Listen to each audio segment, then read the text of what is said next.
Hey, what's up, everybody? I am your host, Robert Hughes of the Hairdresser Strong Show. I am here with Kimberly Christoph, the owner of Mane Street Georgetown. How long have you been open for? 10 months. 10 months.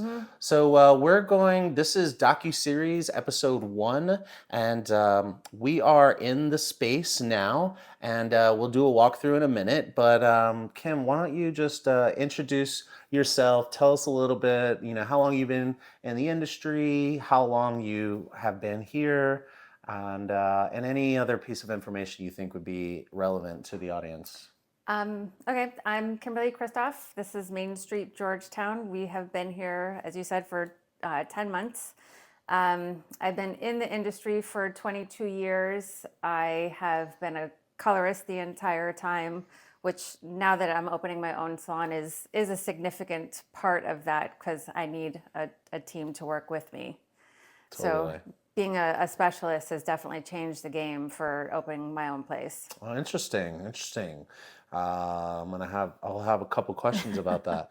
Okay, so let's just kind of to make sure that I got this right.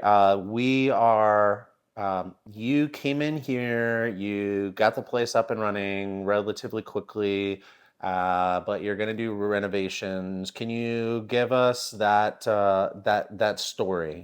storyline first? Yeah, moving from the place that I was at and coming and opening my own place in the way that I did, it was a difficult transition given the longer that you wait to go from one place to another, the more, you clientele that you lose. So I needed to do that quickly. So in the matter of 7 weeks, I left the salon that I was at and opened this place.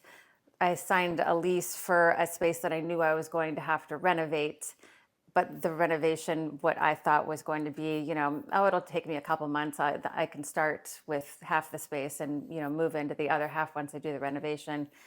It's been 10 months and I'm still waiting on my permits.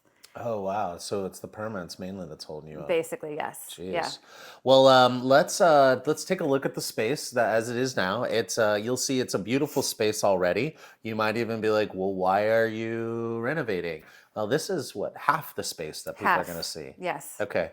All right. Well, check this out. And if you're listening on podcast, you can check us out on YouTube or on social media to see the walkthrough. All right, here you go.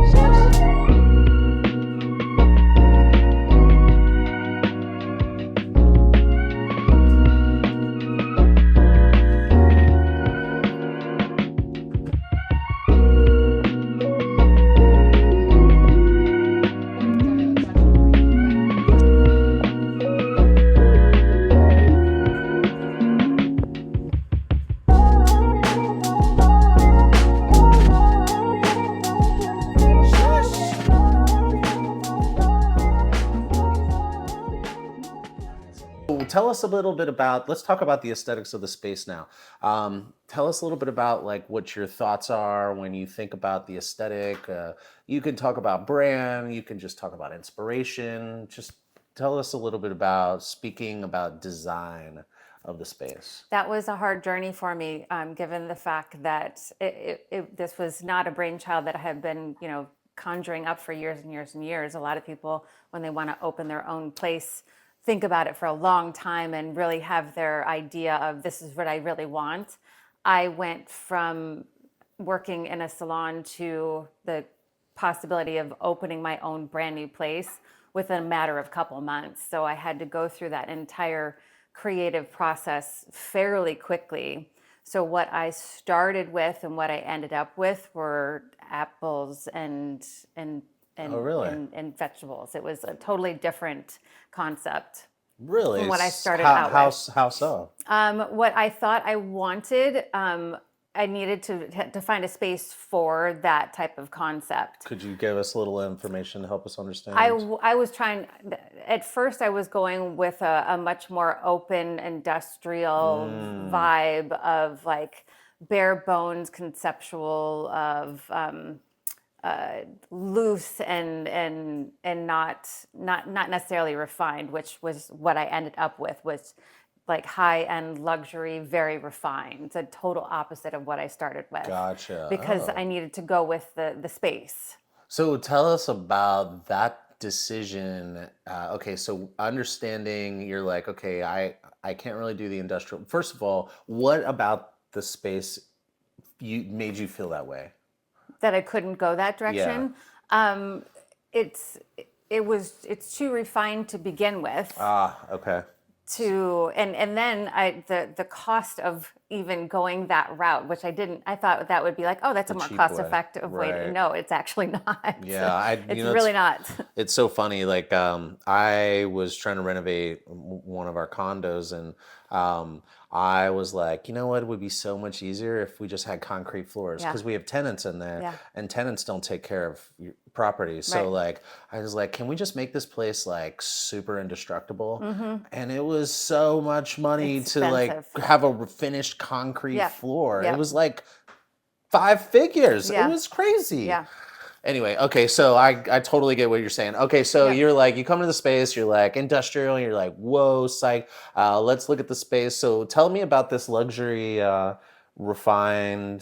Tell me about that. So that's where we're at now. Right, Right. yeah. Okay. So tell us about the brand. Give us some context. What's your inspo? Where do you look to like get inspired? Yeah, so I literally just started looking at different companies for equipment and figured I have to start with a piece of equipment that really is going to, set the definition of the brand, let alone the actual design of the place. So I started with my chairs, and Okay. that's really, which is in my logo. That's literally how I started with. Okay, it's very structured, it's very defined, it's has its own color palette, and that's what everything has built off of. Basically, is my chairs. And I figured Nice. I had to start with one specific piece in order to branch off of that.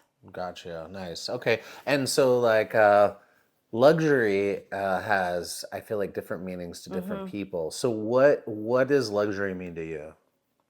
Luxury means feeling like you're in a space that that definitely, it just gives you that feeling of opulence and beauty, and I feel comfortable here, but I'm definitely in a place that's curated and put together with thoughtfulness. Nice. It's not necessarily that it's, glitter and gold and opulence and, peacocks walking around you necessarily. You feel like my tables were picked out for a reason. The stations were picked out for a reason. Everything kind of goes together and it makes you feel like it just works. Totally. Cool. Awesome. All right. So now you're about to go under construction. Tell us a little bit about what that experience has been like. So, well, first of all, when you came in, in order to start using the space, did you have to do anything? Did you have to be like in process of doing renovations? Was there any issues just coming into the space and starting to work? I could write a book about the problems of the space Give us the first three that come to mind. in order to change use for a space for a certificate of occupancy in the district, you actually have to go through a whole building permit process. And I thought, well, all I need to do is, put in a couple shampoo bowls and, maybe, bring in some stations. And the city said, no, no, no. You need a building permit. And does anybody know what that actually means? No, No, I don't. I mean, exactly. Not until you actually have to go through it. okay. And having to go through that process and think, I need to open my doors in order to be able to take Right. clients, to be able to pay my rent. Right. So going through that entire process and trying to do it in the most straightforward and legal way that you possibly can Right. was quite difficult. So getting your C of O, getting your plumbing in, and being able to pay your rent right away is difficult in a space that was not set up for what we're using it for. So I guess that's one follow-up question would be, did the landlord help you out with any of this?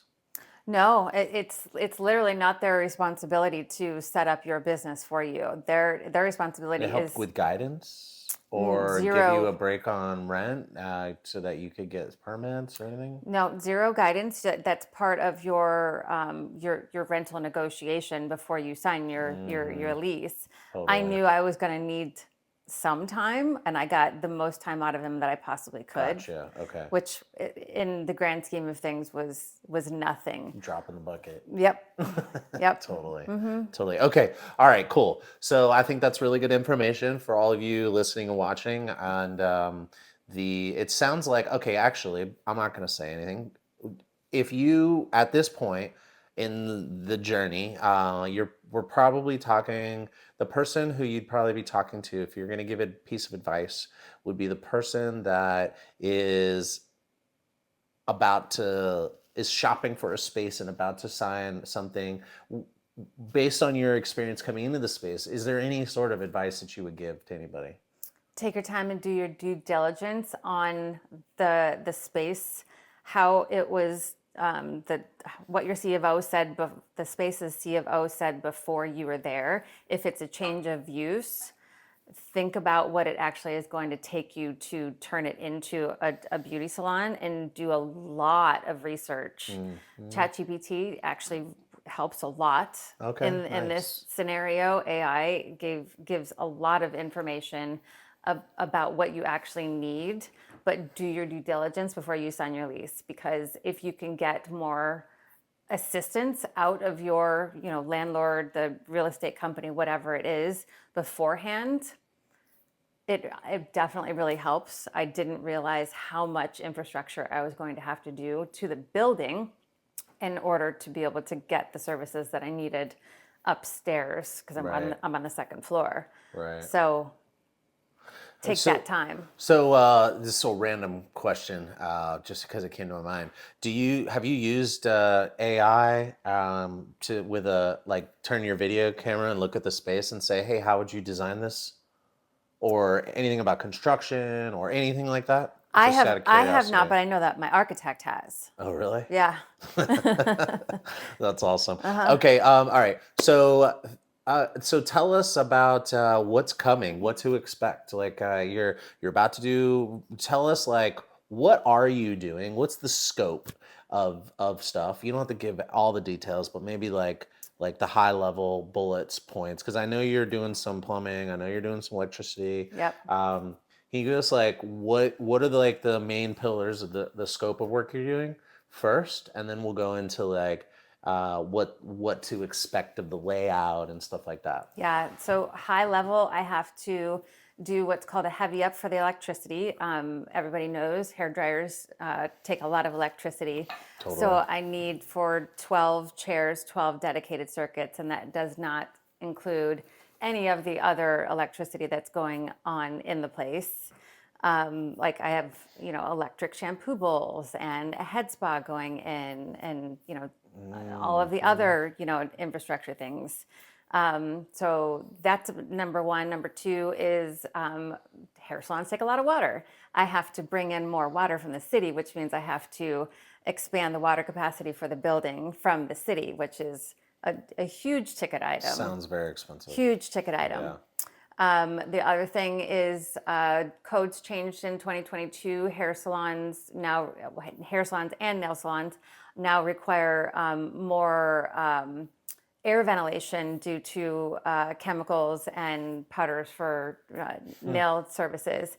So that changes my entire HVAC system. So Jeez. mechanical, electrical, and plumbing all have to be upgraded for the entire building for my space, which is 1,800 square feet.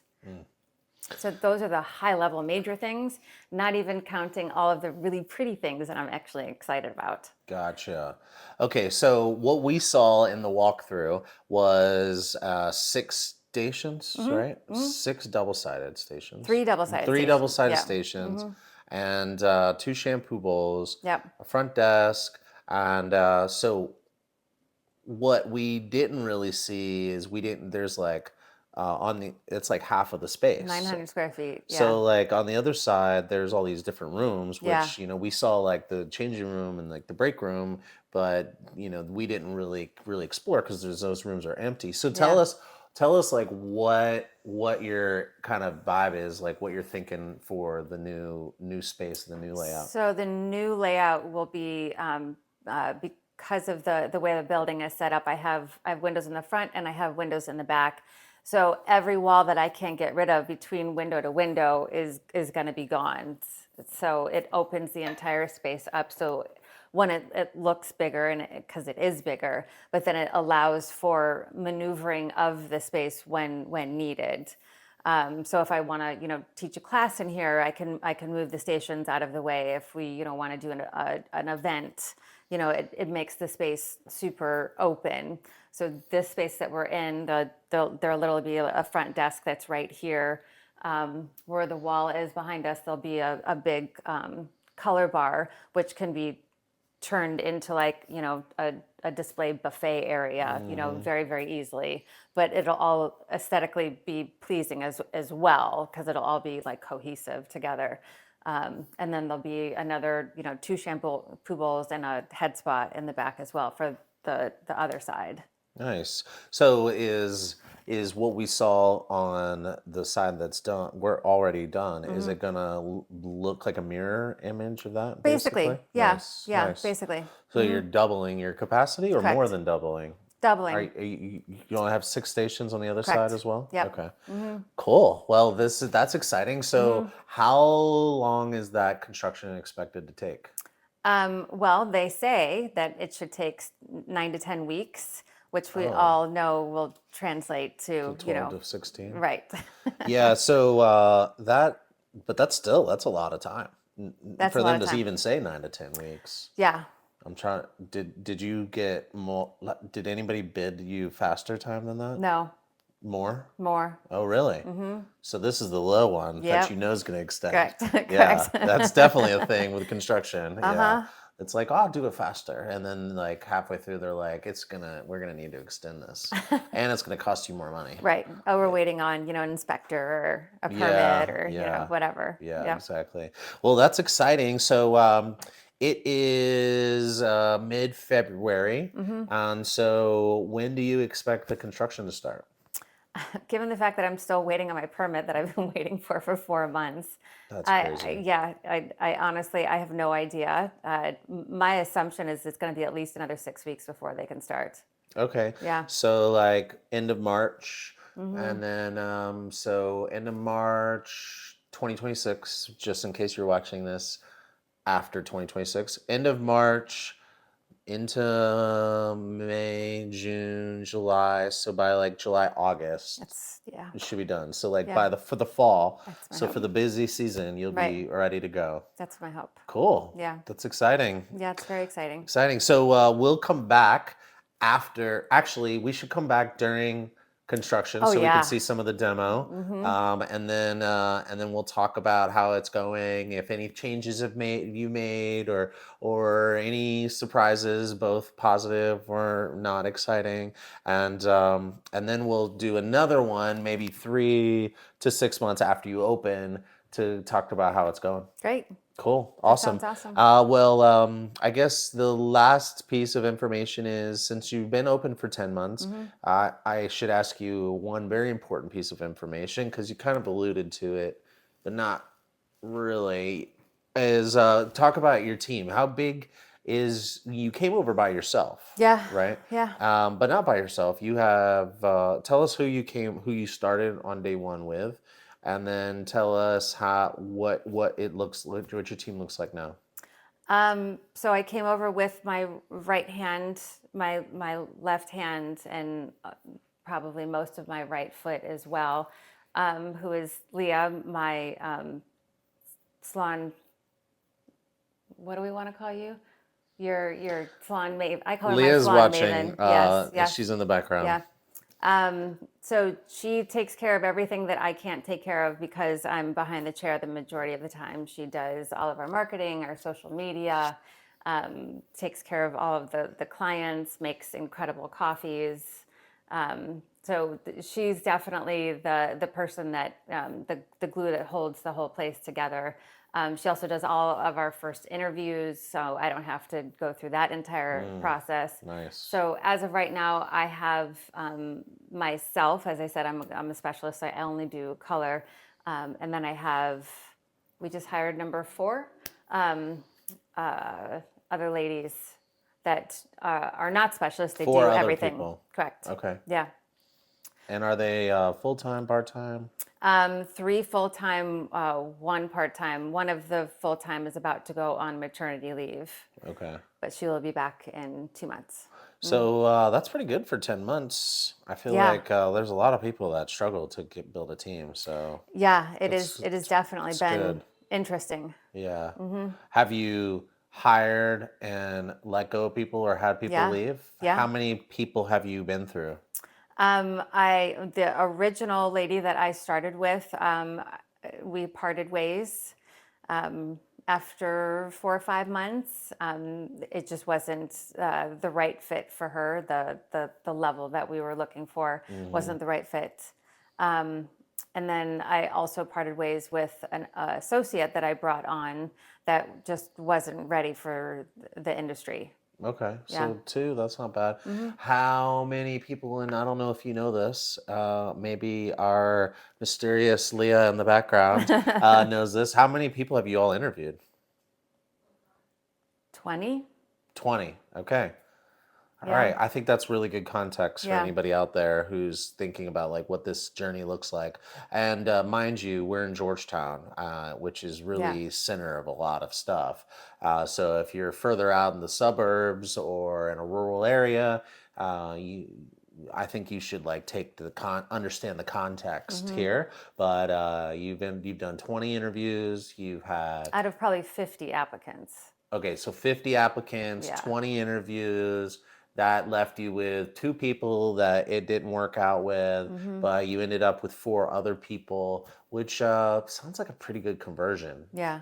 So Yeah. that's awesome. So Yeah. that's very positive news. Awesome. Well, before we sign off, do you have any last things that you want to say to everybody? The thing that I had alluded to before about it's definitely a different concept when you're a specialist and you're bringing on a crew of new people that want to build their business.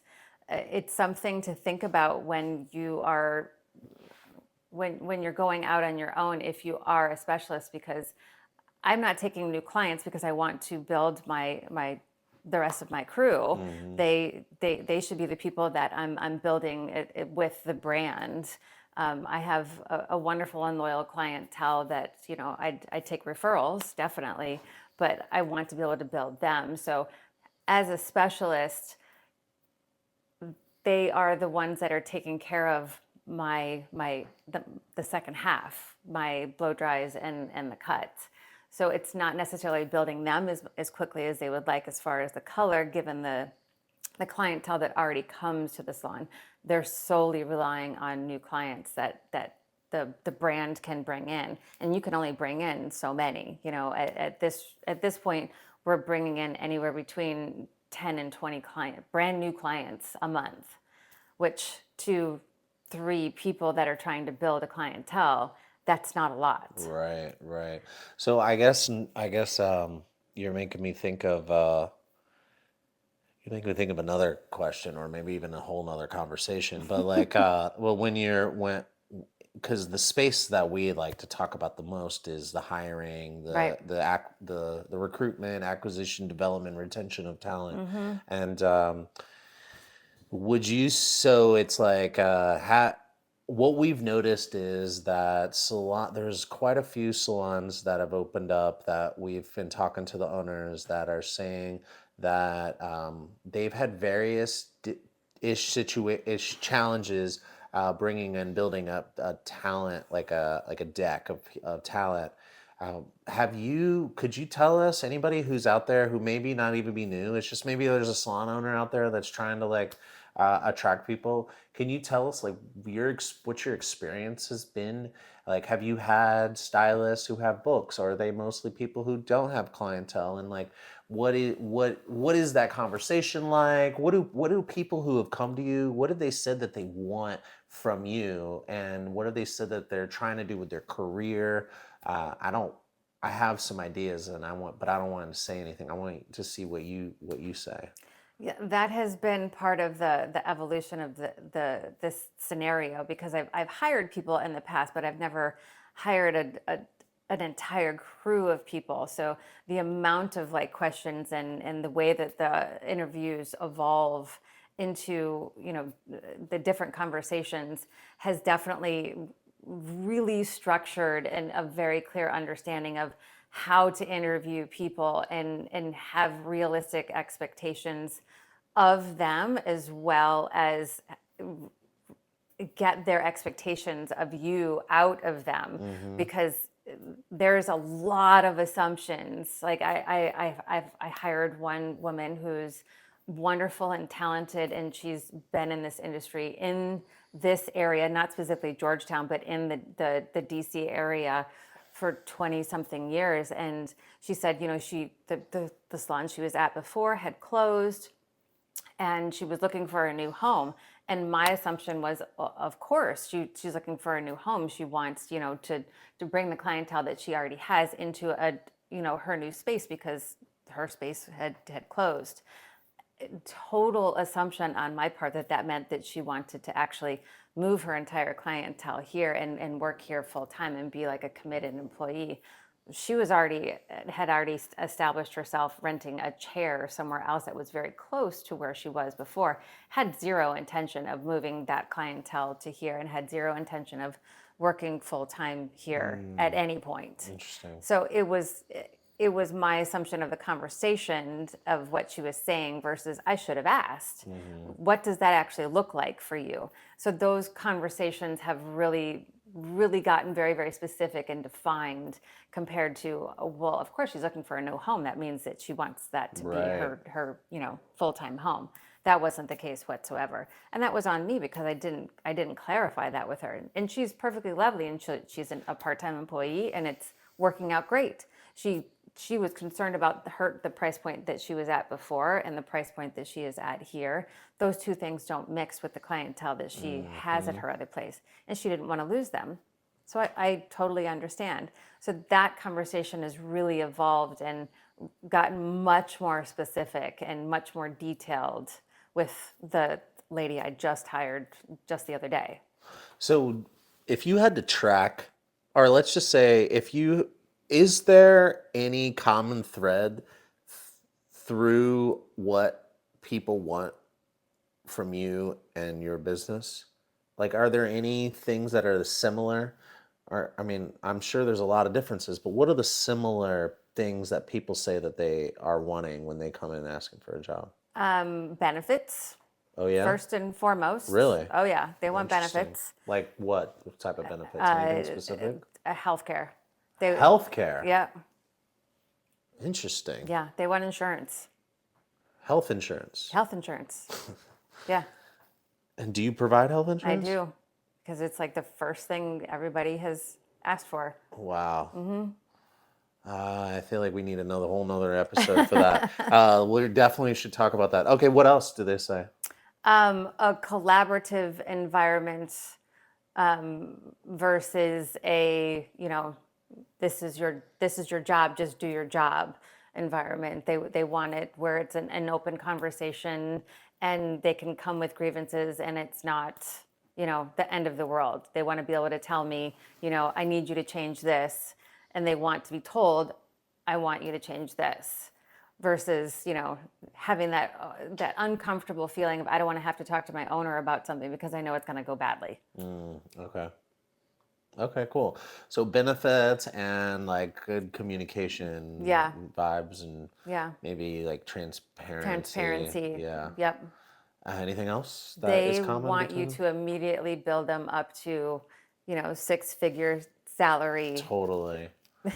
Totally. Do you guarantee them anything or No, no? no. I Okay. mean, in DC, you have to guarantee them, they're going to make minimum wage every week. But Okay. outside of that, I do not guarantee. I don't think that's a good business practice Gotcha. because I mean, who knows what's going to happen? So the benefits, the health insurance thing, like I said, we're gonna have to have a whole conversation because I want to understand how you're able to afford that. But um, but the other piece about wanting to be built up, that makes sense. And transparency is, I mean, we hear benefits for sure. Mm-hmm. I just don't know that many people that are providing health insurance. So, like, I Mm-hmm. definitely think that that's a really powerful conversation to have, which I think would should bring you a lot of attention, because that's pretty unique. And also, the transparency thing is definitely something we hear, and wanting to be built quick is obviously it makes Yeah. sense Yeah. that they're looking for a place to like start making that money. Right. Yeah. Cool. Awesome. So this was super valuable. I didn't expect to get that extra information. So thank you. Of And I'm course. sure you all appreciate that listening and watching. Okay. So we'll be back here in a few months to kind of check on the Cool. progress. And until then, thank you so much. Thank you. All right. All right, everybody. See ya.